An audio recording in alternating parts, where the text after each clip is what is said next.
Hola, ¿cómo están? Soy Agustín Lizana, esto es Empresas e Innovación de Tele13 Radio. En los últimos años hemos visto un avance casi exponencial en la capacidad de la inteligencia artificial que no solo ha influido en las tareas domésticas, sino que también en el ámbito laboral. Una de las grandes evoluciones ha sido justamente la aparición de los sistemas multiagente, es decir, modelos de IA capaces de ejecutar tareas completas, como armar un informe, cruzar una transacción bancaria y levantar una alerta de riesgo. En ese sentido, el tema ya no es si la inteligencia artificial funciona, sino que hasta dónde puede llegar. En ese sentido, nos acompaña ahora aquí en el estudio Carlos Villarroel, director de Producto y Tecnología de Rindegastos, quienes acaban de lanzar Rindegastos IA, un ecosistema con 5 agentes de inteligencia artificial que operan dentro de las áreas de finanzas de las empresas. ¿Cómo estás, Carlos? Bien, todo bien. Muchas gracias por la invitación. Muchas gracias a ti por acompañarnos aquí en Tele13 Radio. Partamos por lo básico. ¿Qué es un agente de inteligencia artificial y en qué se diferencia de un chatbot como ya todos los conocemos? Sí, mira, la diferencia principal es el agente es capaz de tomar decisiones y al final tiene una especie de cerebro, pongamos, que permite, en base a cierta información, tomar decisiones. El chatbot es básicamente una serie de caminos que va eligiendo en base a información ya precargada. Entonces, no hay inteligencia en el chatbot como tal. El agente sí es el que es capaz de tomar decisiones y tienden bastante a confundirse porque, claro, hubo una era donde el chatbot era muy, muy relevante y todos tenían chatbots. Pero al mismo tiempo la gente igual se frustra con el chatbot. Exacto, porque claro, le preguntas algo y el chatbot te responde. Tiene una limitación. Y claro, no es capaz de entender ciertas semánticas, cierto lenguaje y tomar mejores decisiones de qué hacer con esa información y qué respuesta dar al final a las personas. Claro que sí. ¿Y qué hace concretamente esa inteligencia artificial? ¿Por qué 5 agentes distintos y no solo uno que haga todo? Básicamente porque el proceso de rendición de gasto cuenta con varias etapas, ¿ya? Una parte es la creación del gasto, después construir un informe, eso pasa por flujos de aprobación. Hay una parte muy importante ligada a todo lo que es auditoría. Entonces hacía mucho sentido separar estas capacidades y poder focalizarla en estas distintas partes del proceso, ¿ya? O sea, hay un agente que te permite crear la rendición de gastos, los informes y que ayuda y va aprendiendo de alguna manera de cómo el rendidor hace su proceso de rendición de gastos, ¿okay? Si vas a comprar a cierto local y vas la próxima semana, es capaz de entender y decir, ok, esta es la forma en que tú haces la creación de este gasto, de estos informes. Lo mismo pasa con todo lo que es la conciliación, por ejemplo, bancaria, que también es un tema muy importante para la empresa, cómo se conecta la transacción de las tarjetas con los tickets y las boletas de gasto finalmente. Y por otro lado tienes todo lo que es auditoría y todo lo que es la parte de finanzas también, donde hay 2 agentes que también funcionan por separado, uno para entender cómo funciona y auditar tu proceso, y el otro para poder hacer proyecciones de gasto y más financieras, y entender un poquito más con mucho más base y data cómo se comporta tu empresa y poder tomar mejores decisiones en el proceso de revisión. Y ahí es donde está el último, que es un agente de revisión, que es el que permite de alguna manera aprobar, rechazar automáticamente y poder entender cómo se comporta cada empresa y en base a eso ir tomando decisiones. Me imagino que esa focalización también ayuda a que el agente no se maree, digamos, entre comillas, ¿verdad? Con la información que tiene. Exactamente. Hoy día, o algo que también empezó a pasar con la construcción de agentes en las distintas empresas, es esa búsqueda del agente que haga todo. Claro. Y que sea capaz de resolver todos los problemas.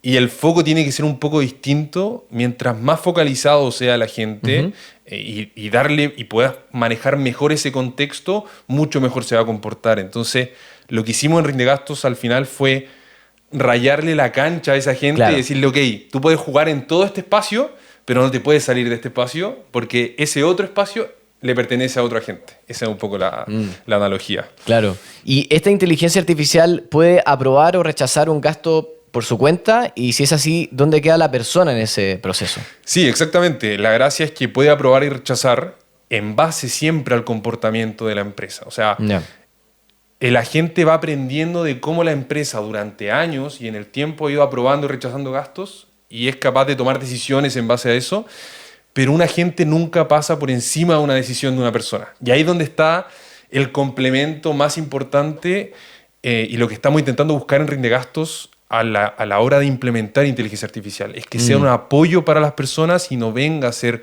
ningún tipo de reemplazo, sino que si el humano dijo este gasto se aprueba, el agente nunca va a ir y decir ok, entonces hay que rechazarlo. O sea, Claro. nunca va a pasar por encima y ahí es donde está el límite. O sea, el agente busca aportar valor, tomar decisiones, hasta que aparece el humano en el proceso y su decisión obviamente tiene un criterio y un peso mayor a la de la gente. Y bueno, casi toda la inteligencia artificial que usamos viene entrenada afuera, específicamente Estados Unidos, ¿verdad? ¿Qué diferencia hace haber entrenado la suya con datos latinoamericanos? Sí, muchísimo. Bueno, esto pasaba hace mucho tiempo ¿Ya? y lo que pasaba al principio, sobre todo en la lectura de boletas, por ejemplo, y cosas de ese estilo, es que se mareaba un montón porque las boletas en Chile, en Colombia, en Argentina son totalmente Buen punto, distintas. sí. Incluso los separadores de miles, que hoy día son problemas que ya están resueltos, pero que hace 3, 4 años eran realmente un desafío. Y finalmente optamos por ir entrenando y haciendo nuestro ejercicio en cada uno de los países. Y claro, hoy día la gracia de Rindegastos es que no utiliza una inteligencia artificial externa para poder hacer ese entendimiento, sino que hemos sido nosotros los que hemos ido entrenándola en base a cada uno de los países y permitiendo que al final tome mejores decisiones. Me imagino que ese trabajo debe ser arduo, ¿no? ¿Cómo fue la incorporación de la inteligencia artificial con mayor intensidad, digamos, y si eso responde a lo que estaban viendo desde afuera? Sí, a ver, en principio te diría que era mucho más complejo que hoy día. Te estoy hablando ¿Ya? hace 4 o 5 años, cuando todavía no se hablaba de inteligencia artificial como tal, porque claro, tenías que conseguirte un set de cientos de boletas para poder hacer un entrenamiento. Hoy día eso es mucho más rápido, con apoyo de modelos que obviamente son mucho más inteligentes. Y ese ha sido el cambio más grande. Hoy día es mucho menos el esfuerzo crear agentes y poder construir algún ecosistema relacionado a inteligencia artificial. Lo difícil es poder entender y determinar dónde agrega realmente valor en los distintos productos que existen. ¿Y cómo ves en ese sentido la incorporación de las empresas de la IA? Yo creo que hoy día el desafío más importante está en precisamente entender dónde se necesita inteligencia artificial. Y creo que hemos caído durante el último tiempo en una tendencia a poner inteligencia artificial a absolutamente todo lo que se pueda, ya Claro. todos los procesos. Y ahí es donde creo, y comentábamos delante, Sí. la diferencia entre las empresas nacidas de alguna manera como nativas de inteligencia artificial y las empresas que ya tienen 10 años y que de alguna manera están incorporando inteligencia Claro. artificial a distintos procesos, aparte del producto. Y ahí hay un desafío interesante porque creo que no se trata de tener inteligencia artificial por simplemente tenerla, sino que hay muchos procesos que no necesitan inteligencia artificial y que muchas veces vuelven cosas más engorrosas que el aporte real o el valor agregado real a resolver un problema. Entonces creo que ahí está el desafío principal y creo que el último tiempo también se ha visto una tendencia, las valorizaciones de las empresas han cambiado en raíz a lo mismo y creo que es una conversación interesante que todavía está en desarrollo de poder entender cómo sacarle el mejor provecho posible. Lo mismo pasa con los costos, etcétera. Entonces creo que hay una conversación ahí interesante que se está desarrollando en el tiempo. Claro que sí. Y bueno, ¿qué pasa cuando la inteligencia artificial se equivoca? ¿Cómo se controla algo que finalmente trabaja solo? Sí. Ahí es sumamente importante que esté la persona dentro del proceso. Y Claro. por eso que nosotros, claro, buscamos tener agentes para cada una de las partes del proceso de rendición, pero la persona sigue siendo la entidad más relevante del proceso, porque es finalmente la que confirma que la gente está haciendo un buen trabajo. La realidad es que en cualquier proceso en el que tú integres inteligencia artificial, estás agregando margen de error. Mayor o menor, cada vez los modelos son mejores, se equivocan menos, alucinan menos, pero eso no quiere decir que estés agregando margen de error al final. Claro. Y ese margen de error hay que controlarlo a través de las personas. O sea, el criterio de la persona al final para aprobar o rechazar un gasto tiene mucho más peso que el criterio de la gente, ¿ya? La persona al final tiene mucho más contexto de la empresa, del negocio, de si el gasto debiese ser aprobado o no. Entonces, creo que es importante mantener a las personas dentro de los procesos en ese sentido y entrar en esta era de entender cómo pueden convivir los agentes y la inteligencia artificial con las personas. Y creo que ahí es donde puede estar la clave de lo que venga hacia adelante y lo que estamos tratando de impulsar nosotros también en Rinde Gastos. O sea, el motor que tenemos nosotros, que son los IA Insights, es un motor de entrenamiento de 10 años de datos de las empresas, de cómo se comportan, y obviamente los agentes accionan en base a esto, pero la persona sigue siendo sumamente relevante en el proceso final de confirmar, ok, esto está bien, y con las responsabilidades también. O sea, hoy día sería muy fácil decir, no, bueno, es que la gente se equivocó y lo siento, o sea, se aprobó algo que no tenía que aprobarse. Y la realidad es que necesitamos que las personas sigan siendo responsables en los trabajos, en los procesos de lo que ejecuta la inteligencia artificial, sino de alguna manera cómo podemos mejorar esos procesos y entender dónde nos estamos equivocando y cómo podemos mejorar.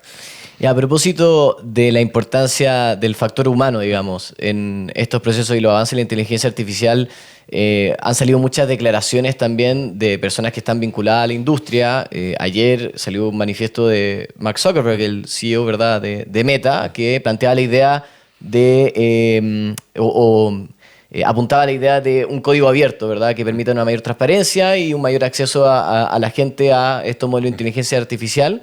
Y por otra parte, también teníamos la mirada de Elon Musk en una entrevista que dio The Economist hace un tiempo, ¿verdad?, donde también proyectaba cómo iba a avanzar estos modelos, tal vez medio catastrofista en algunas visiones. Entonces, ¿cómo se logra equilibrar entonces desde ustedes, Rinde Gastos, el fenómeno de la inteligencia artificial, la presencia humana en esos procesos, pensando en 5 o 10 años más? Sí, claro. Estamos intentando que el humano, la persona, siga siendo el ente más relevante en el proceso. O sea, los gerentes de finanzas, las personas que tienen el conocimiento para tomar decisiones al final en relación al negocio de la empresa.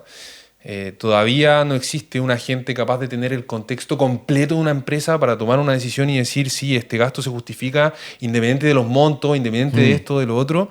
Y eso a nivel de muchos procesos, no solo en rendiciones de gastos, sino que en muchos procesos. Y yo creo que también hoy día hay una carrera en relación a la inteligencia artificial y a los modelos. O sea, cada 2-3 semanas estamos viendo un modelo nuevo y comparativas con el anterior, y estamos empezando cada vez a hablar más de costo y cuánto cuesta implementar este modelo y cuánto consume este modelo. Entonces, hay como esta parte también un poco catastrófica de que se está perdiendo un poco el control. Por ahí también salen historias y posteos en redes sociales, claro, de, no sé, un agente logró hackear o logró hacer X cosa, y por ahí yo creo que también, de alguna manera, ese mensaje de código abierto y todo intenta medir un poco o ir regulando el avance que está teniendo la inteligencia artificial. O sea, el avance tecnológico siempre ha sido muy exponencial, y yo creo que también pasa mucho con las regulaciones y con las leyes, etc. O sea, la velocidad a la que avanza la tecnología, la regulación no es capaz de alcanzar esa velocidad. Entonces siempre la regulación va atrás. Está pasando con la ley de protección de datos. Eso mismo te iba a comentar, que en teoría se debería implementar en diciembre, pero ni siquiera eso está seguro. O sea, claro, y ya todas las empresas están empezando a trabajar con distintos abogados para poder implementar y cumplir la ley. Pero claro, es algo que hoy día ya la cantidad de datos que se han recogido en distintas empresas y en distintas entidades es gigantesca. Entonces, esa regulación, y en general las regulaciones, no solo en Chile, en todos los países y en el mundo, siempre van a ir un poco más atrás que la tecnología, por lo exponencial que es el crecimiento. Ahí me imagino que la empresa, entonces, en ello recae una mayor responsabilidad, digamos, ¿no? Sí, claro. O sea, y ahí es donde te digo que el humano, nuevamente, la persona, es muy relevante en el proceso, porque si no vamos a terminar llegando a una era en donde vamos a responsabilizar a los agentes y a la inteligencia artificial de todo lo bueno y lo malo que pase en los procesos de la empresa. Y ahí es donde bordea la responsabilidad. ¿Ya? Entonces, ¿quién es responsable al final de que el agente haya tomado cierta decisión? ¿Es la empresa que está haciendo la contratación como cliente? ¿Es el que ofrece el servicio? ¿Cómo tratamos o buscamos delinear esa parte? Y ahí es donde está la dificultad, y esa es la razón por la que nosotros estamos construyendo agentes de manera muy responsable, no simplemente lanzando un agente tras otro, sino que realmente venga a complementar el proceso, que nuestros clientes entiendan cómo funciona y que no se encuentren con ninguna sorpresa. O sea, que ellos finalmente sigan siendo el factor más relevante en los procesos de su empresa. Claro que sí. Bien, ahí teníamos entonces a Carlos Villarroel, director de Producto y Tecnología de Rindegastos. Muchas gracias, Carlos. Gracias por la invitación nuevamente.